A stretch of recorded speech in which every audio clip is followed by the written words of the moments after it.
এটা এইভাবে মিলিয়ে দেখে নিতে হবে পুরটা জয়েন্ট করার পরে যে এটা ছোটো বড় আছে কি না। তো দেখো একদম কাপড়টা দুটো কাপড় কিন্তু এটা আর এটা কিন্তু সমানভাবে আছে।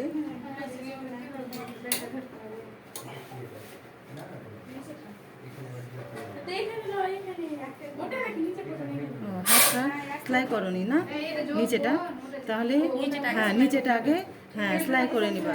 হ্যাঁ এটা পার আছে বলে আমি এক ভাঁজে এটা সেলাই করছি। যদি পার না থাকতো তাহলে এইভাবে নিয়ে এটা হ্যাঁ ডাবল ভাঁজ করে এটা সেলাই করে নিতে হবে।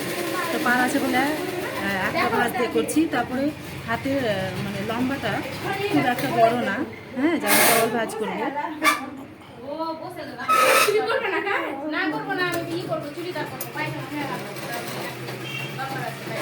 ওটা পুরো হয়ে গেছে গো। তাহলে তুমি সামনেটা ওটা পিছনটা করো,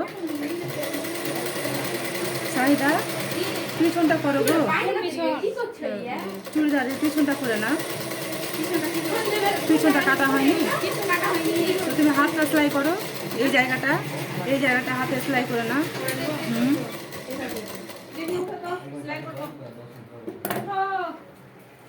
মিহা দেখো এইভাবে তোমাকে করে নিতে হবে।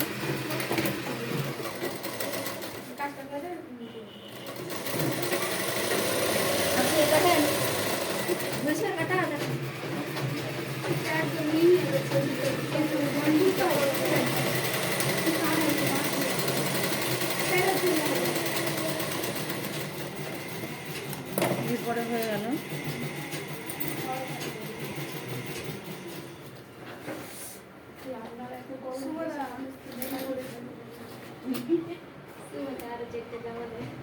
হ্যাঁ যে আমি গরম লাগে না এত বড় পড়ে আজ মেয়ে ছেলে মেয়েটা কাম আর কি করবে সবাই একই নাকি আমার ভাই সব সময়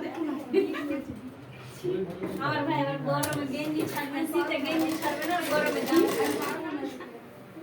কিভাবে ধরবে দেখো এইভাবে হ্যাঁ সেলাই করে নিচ্ছি। হ্যাঁ হ্যাঁ হ্যাঁ